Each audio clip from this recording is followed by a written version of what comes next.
You know, we spend a lot of time telling you about the various drug problems in the greater Portland area, and there's plenty, from overdoses to cheap fentanyl pills, and the list goes on and on and on. And many of you are quite rightly fed up with all that. And sometimes you wonder, why isn't anything being done? And you know what? Sometimes behind the scenes, something is being done. And tonight, that's our big story.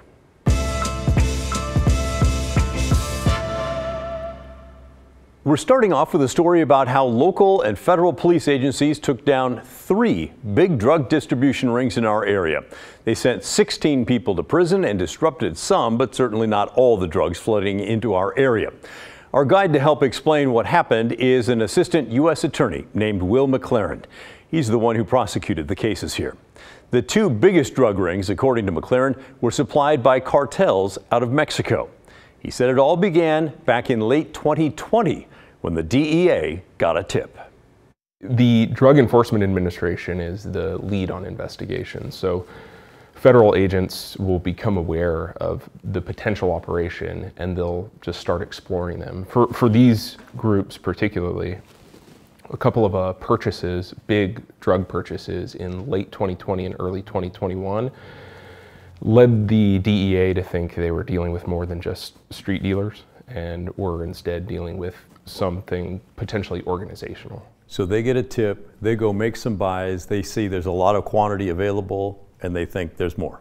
If there are 15 pounds of methamphetamine moving around, it's probably not a small-scale operation. So that's the gist. A traffic stop in early 2021 following one of these buys led an individual's vehicle to be searched, and the DEA found a bunch of restaurant trash. In that trash was meat and fish and some other things, but stuffed in there were just bundle after bundle after bundle of tens of thousands of dollars. And the DEA becomes pretty concerned. We're not talking about small-scale stuff at that point. So they started to dig in. Now here's a picture from the case file showing the meth that the agent seized following the first purchase from that drug dealer. This is 5 pounds of methamphetamine, and here is a 9-pound bundle that they seized at the same time.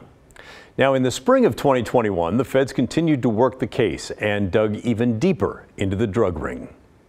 So one of the known purchases from one of these group heads resulted in the DEA following the person who made the buy. They then did a traffic stop on that person's way back to Southeast Washington from the Portland metro area. Traffic stop, pull over, search of the vehicle, and you're looking at methamphetamine, heroin in the many ounces, as well as a few thousand fentanyl pills. And so this was somebody who'd come into Portland, basically come to the warehouse, I guess, yep, essentially, and then was going to take it back and distribute it? That's exactly right. Okay. You would suspect, based on the amounts, that that's much, much more than user quantities. So by the summer of 2021, less than a year after the initial tip, the DEA knew they were onto something. One of the organizations was particularly busy trafficking north from California. So the leader of that organization would arrange transport after transport of pretty large quantities coming from generally the LA areas where they'd be handed off, and then they'd be passed up through the I-5 corridor into Oregon. So as that arrived here, this investigation led to another traffic stop, and the couriers had 11 pounds of heroin on them. Wow. That's what you're looking at in those bundles there. So the investigators, it seems like, are able to dial in pretty specifically on who's moving and what it's coming in. Once we identify a group and take all the investigative steps, and there are just many of them. There are a lot of tools at the agency's disposal, a lot of court-authorized search warrants, and once there's an understanding, there could be a lot more disruption of the group. So that's what you're seeing here.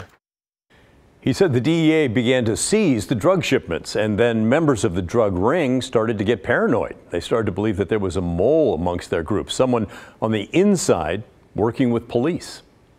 One of the kind of big events in this investigation involved investigators learning that there were internal threats. Based on all this disruption, some of the group members thought that one of their group members was cooperating with the government. It wasn't true. There wasn't anybody helping us at that point. Nonetheless, the group was making some pretty real threats against this person, thinking that they were going to get some retribution for this disruption. When the investigators became aware of that, we knew, we can't just sit back knowing that somebody's potentially in danger, especially if it's a result of our investigation. So we decided to find that person, arrest them prematurely, both because of the drug trafficking we knew they were already involved in, but also to maybe get them out of the line of sight of this group. So you're basically keeping them safe by arresting them. It's a really roundabout way of saying that, but that was our thought. When we found the person, actually, they were armed to the hilt. Yeah, and this is what they found. Lots of drugs, lots of cash on the person, and yeah, guns as well. And it turns out the person was also wanted as part of a different federal case. But in this case, there were more busts to come. One of the shocks of this whole investigation was what we initially thought was a single organization. We learned as we investigated was not one, but two, possibly even three groups that were all interconnected. So the first takedown of any of the groups was this one. It was in August of 2021. It resulted in seizures of a fair amount of heroin is what you're looking at. I forget the exact weight, but a great deal of heroin was seized. And that's what that group was known by us to be trafficking. Okay.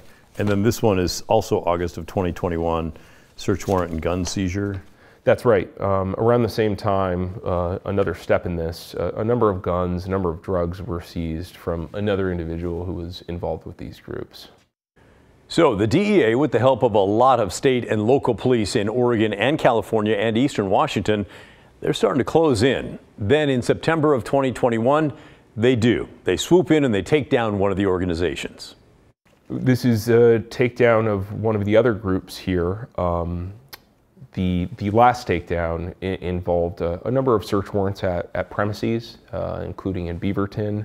One individual who we suspected to be a large-scale fentanyl dealer had some $1 million+ of bundled cash shoved in luggage, and that's all suspected drug proceeds. Wow. Yeah. Okay. What happens to that money? The money is seized if the government is able to show that it is tiable or connected to the criminal offenses. It's forfeited, which is a fancy legal word for saying they lose any right or claim to it because it's unlawful proceeds, and it's sent off to the Treasury.